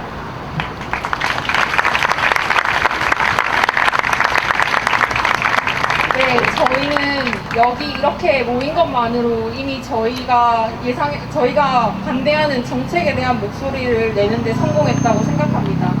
또한 여기 나와서 질서를 지켜주시고 이렇게 습하고 더운 날 아무도 마스크 벗지 않고 아무도 페이스 실드 벗지 않은 상태를 보여줌으로 인해서 저희를 비난하고 코로나 사태를 핑계로 저희의 모임과 목소리를 헐뜯던 사람들에게도 정말 높은 시민의식을 보여줬다고 생각합니다. 거기에 더해서 어제까지 당직을 서고 여기에 나와 계신 분들, 그리고 오늘 이 집회에서 고생하시고 내일 돌아가서 병원에서 환자를 더욱더 열심히 봐주신다면 환자와의 신뢰관계까지 저희는 얻어갈 수 있다고 생각합니다. 그리고 그 환자들이 결국 주변에 이 사람들은 밥그릇 싸움을 하는 것이 아니다 얘기를 해줄 것이라고 생각합니다. 저는 이 단체 행동을 준비하면서 며칠간 잠을 잘 못 썼습니다. 그래서 처음에는 조금 짜증도 나 있고 예민해 있었습니다. 하지만 여기 서 있는 내내 눈물을 멈출 수가 없습니다. 다 너무 수고하셨습니다. 저희 이제 마지막으로 달려가고 있습니다. 끝까지 질서 잘 지켜서 한 목소리를 내고 쟁취하겠습니다. 네, 여러분 한 번 더 크게 박수로 응원해 주시길 바라겠습니다. 네, 전공의 선생님들이 정말 밤낮없이 일하고 계시는 걸 알고 있는데요. 오늘 같은 날 쉬지 않고 또 한마음 한뜻으로 이제 의견을 나누기 위해서 이 자리에 와주신 것을 정말 감사드리고요. 그리고 앞서 정말 비가 올까봐 걱정이 됐었는데 다행히 비가 오지 않고 햇볕이 또 굉장히 뜨겁지 않아서 다행이라고 생각합니다. 답답하시겠지만 조금만 더 힘을 내주시길 바랍니다. 다음으로 피켓 제창이 있겠습니다. 피켓 제창에는 서울 아산병원 전공의 대표 서재현 선생님이 나와주시겠고요. 네, 그리고 각 모든 수련병원의 대표 선생님들께서 나와주시면 좋겠는데 이미 나와 계신 거죠? 네, 알겠습니다. 그럼 피켓 제창 진행해 주시죠. 잠깐 피켓 제창 전에 대표 선생님들은 일어나서 전체 전공의를 바라보는 방향으로 서주시기 바랍니다. 조금 간격 띄워서 서보겠습니다. 네, 여러분 이번에 정말 모여서 처음으로 이렇게 제창하는 자리입니다. 여러분께서 소리를 내기는 힘들지만 정말 마음을 담아서 할 수 있도록 힘을 모아주시길 바라겠습니다. 네, 저희 전공의 대표분들은 다 같이 후창까지 하도록 하겠습니다. 전공에서 대표분들 후창하는 방법을 알려드리겠습니다. 저희가 대화통의 체계적인 공공의료 마련하라라고 하면은 마련하라, 말하라 2번 이런 식으로 하겠습니다. 네, 티켓 제대로 들어주시고요. 네, 저희가 선창을 하면은 티켓을 크게 흔들어 주시면 감사하겠습니다. 서울아산병원에서 시작하겠습니다. 대화통의 체계적인 공공의료 마련하라! 마련하라! 마련하라! 비임틱과 육성정책 강제노무 웬 말이냐? 웬 말이냐? 웬 말이냐? 수련병원 인력 착취 근무환경 보장하라!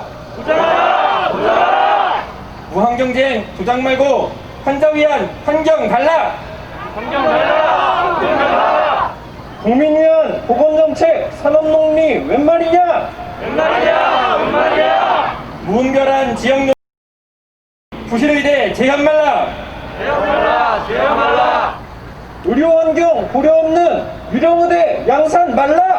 양산 말라! 양산 말라! 피청이는 공공병원 실험환경 보장하라! 보장하라! 보장하라! 전공의 교육 위에 지도인력 충원하라! 충원하라! 충원하라! 감사합니다. 네, 감사합니다. 여러분 정말 마지막으로 크게 한 번 더 흔들어 주실까요?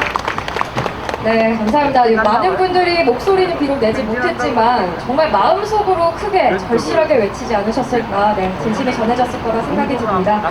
네, 이어서 별 입은 낭독이 있겠습니다. 대한전공의협의회 박지현 회장 나오셔서 별 입은 낭독 진행해 주도록 하겠습니다. 여러분들 또 나오셨지만 한 번 더 박수로 맞아주시죠.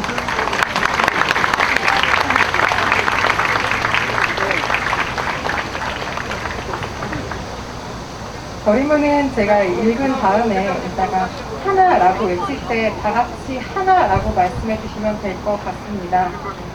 제가 하나 한 다음에 말씀 못 하셨으니까 박수 한번 치겠습니다.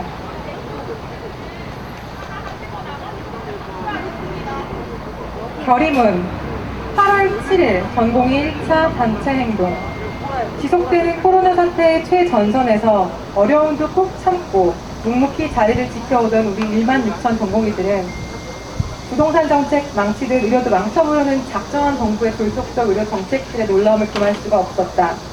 제대로 된 논의도 아무런 근거도 없이 4,000명 의대 증원을 날치기를 통과하려는 저들의 행태는 의대에 부정입학시키려는 권력자의 자들이 아직도 얼마나 많이 남았는지 가늠도 못하게 하고, 효과가 검증된 항암제는 보험의 사각지대에 놓고서 부작용조차 깜깜이 모르는 한방철학에 우리의 피같은 건강보험을 쏟아부으려는 시도는 정부의 정책 결정에 정작 국민의 건강은 없다는 것을 실감케 한다.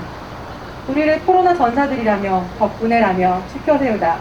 이제는 단물이 빠지니 적폐라고 부르는 정부의 이중적인 형태에 우리는 토사구팽이라는 말을 머릿속에 지울 수가 없다. 100년의 국민 건강을 좌우하는 국가의료 정책 결정에 정작 국민 건강을 최일선에서 책임지는 우리들의 목소리는 들으려고도 하지 않는 정부에게 우리는 최근의 의료 대학책들에 대한 전면적인 재논의를 촉구하는 바이다. 앞으로는 대화하자 하고 뒤로는 병원에 압력을 넣어 우리들의 결의에 찬 행동을 감시하려는 저들의 야비한 행태에도 우리는 굴하지 않고 투쟁의 의지를 모아 다음과 같이 결의한다. 하나, 정부는 무분별한 의대 정원 확대, 공공의대 설립, 한방 처격 급여화에 대해 전면 논의하라. 하나, 정부는 모든 의료 정책 수립에 젊은 의사와 현장의 목소리를 반영하라. 하나, 정부는 수련병원을 통한 협박과 전공의들을 상대로 한 언론 플레이를 즉시 중단하라. 위와 같은 요구 조건이 이루어질 때까지 우리의 단체 행동은 결코 멈추지 않을 것을 결의한다. 2020년 8월 7일 전국 1만 6천 전공의 일동. 네, 결의문 남겨드렸습니다. 전국 1만 6천명 전공의들의 한마음 한뜻이 모은 결의문 남겨드렸습니다. 네, 이어서 오늘 이 집회를 위해서 물심양면으로 지원을 아끼지 않고 또 우리 전공의 선생님들이 안전하게 정말 잘 집회를 끌어나갈 수 있도록 도와주신 분이 계시죠. 대한의사협회 최대직 회장님께서 네, 여러분의 격려 인사하도록 하겠습니다. 회장님 나오실 때 박수로 크게 맞아주시길 바라겠습니다.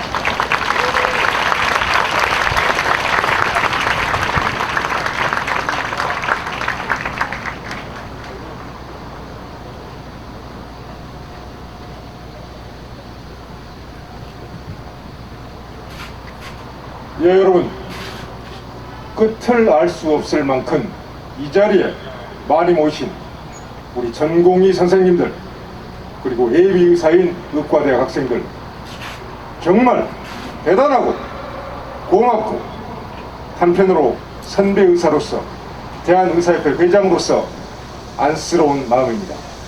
하지만 여러분이 오늘 이 자리에 설 수밖에 없는 그 이유를 우리 모든 13만 의사들은 잘 알고 있습니다. 정부는 우리나라의 의사 수가 적다면서 의사 수 확대, 의대 정원 확대를 불통, 오만, 독서, 독단적으로 무조건 밀어붙였습니다. 단 2달 만에 의사 4,000명을 10년간 늘리겠다. 그리고 매년 400명의 의대 정원을 확대하겠다. 근거가 무엇인가? 없습니다. 우리는 의사 수가 부족하지 않다고 주장을 하고 있고 그에 대한 명확한 에비던스, 근거를 제시할 수 있습니다. 아무런 근거도 없이 무조건 의사 4,000명이 코로나 전국에서 부족했으니까 늘리겠다, 지역 의사에 할당하겠다, 이것 또한 위헌입니다. 왜 의사들의 자유를, 국민의 자유를 제멋대로 침탈하고 유린하는 것입니까?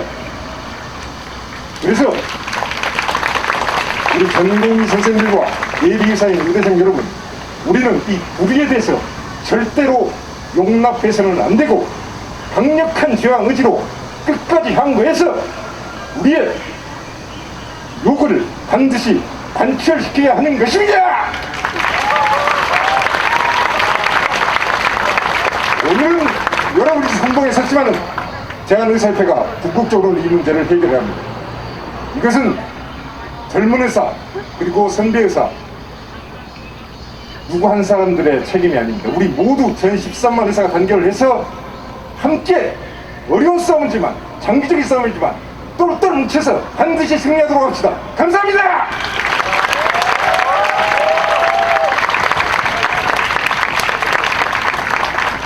네, 저희 이로써 준비한 식수는 다 마무리가 되었습니다. 그리고 마무리하기 전에 아까도 한번 말씀드렸지만 저희가 연단 중에 정치색을 표시하는 분들이 있었고 그것에 대해서 저희가 미리 확인하지 못했던 점에 대해서는 매우 죄송하다는 말씀을 드립니다. 정치색은 저희의 입장이 아닙니다. 전공의는 정치를 위해서 모인 것이 아닙니다. 다시 한번 저희의 입장이 아님을 분명하게 말씀드리겠습니다. 그리고 그 폐 이후에 식수의 공지를 위해서 대한전공의협의회 회장님 다시 모시겠습니다. 박지현 회장님.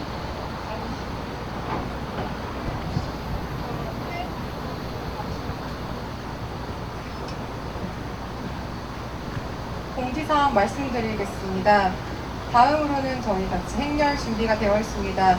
기수들은 대표 선생님들께서 각 26개 분과 깃발과 인턴 선생님들 대표로서 깃발을 들고 함께 걷는 것이 준비되어 있습니다.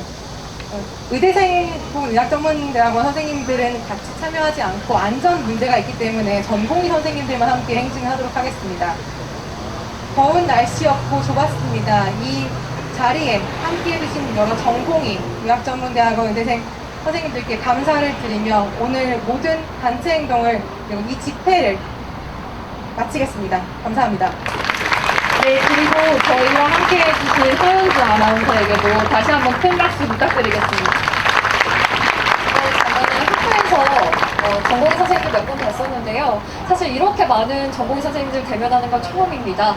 오늘 집회하면서 여러분들이 얼마나 환자를 생각하고 있고 또 얼마나 책임감을 느끼고 하고 있는지 좀 배운 것 같고요. 여러분의 미래의 행보를 응원하겠습니다. 오늘도 정말 오랜 시간 동안 고생 많으셨습니다. 조심히 돌아가시길 바라겠습니다. 네, 저희 준비하는 동안 공지 드리겠습니다. 마지막도 안전, 처음도 안전, 마지막도 안전입니다. 저희 집회하는 동안 끌어오르는 감정이 넘쳐서 조금 더 흥분하셨을 수 있을 거라 생각되는데 그래도 끝까지 안전하게 마무리할 수 있도록 협조 바라겠습니다.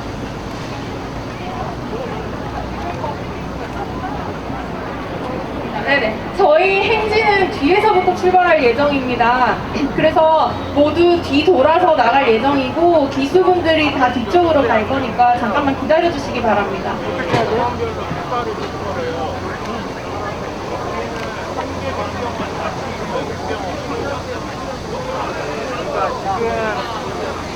지금 100대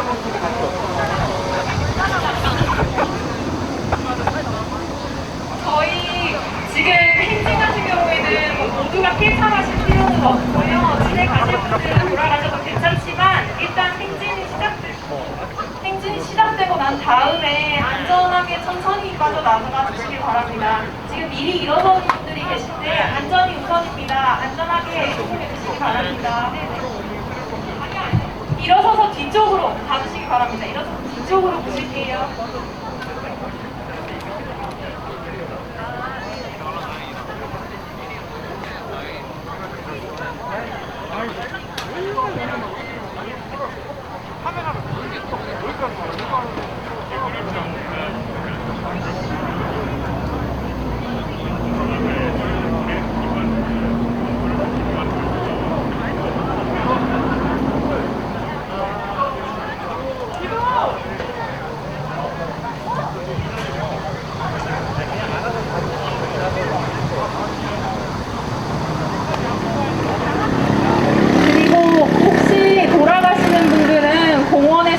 떨어져 있거나 한다면 좀 주워서 저희의 집회가 더럽혀지지 않도록 같이 함께 부탁드리겠습니다. 쓰레기는 챙겨주시고 돌아가시는 길에 떨어져 있는 쓰레기를 주워주시면 더 감사하겠습니다.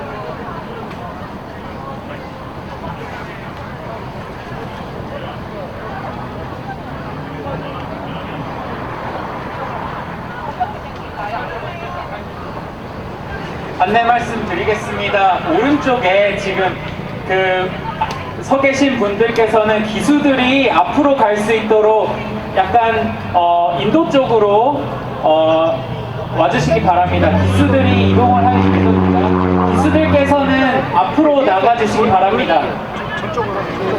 저 앞에 진행하니까.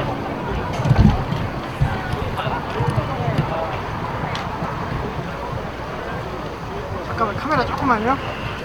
조금만 올라가려고. 추가적으로 기술을 자원하실 분들은 앞에서 깃발을 받아 가시면 되겠습니다.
인원이 많습니다. 제일 중요한 것은 안전입니다.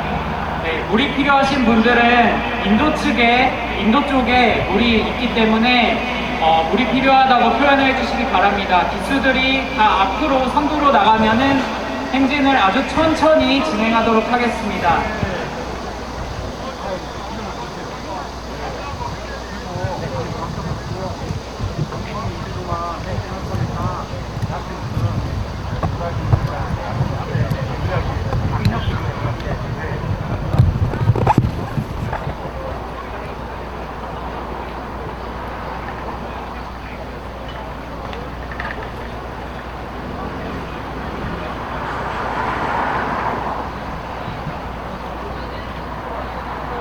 하늘이 고운 집회였습니다. 비가 올 줄 알았는데 날씨가 너무 좋았고 그것 때문인지 몰라도 정말 많은 인원들이 모여주셨습니다. 따라서 안전의 위험이 있을 수 있기 때문에 되도록 전공의 위주로 행진을 진행하도록 하겠습니다.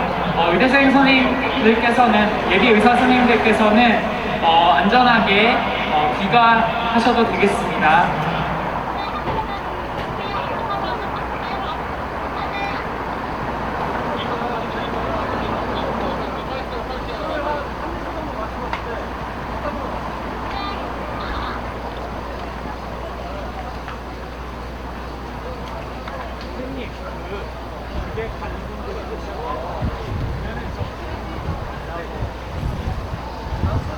귀가하시는 분들께서는 되도록 소모임이나 뒤풀이는 자제해 주시기 바랍니다. 다시 한번 말씀드립니다. 소모임이나 뒤풀이는 코로나 방지를 위해서 자제해 주시기 바랍니다.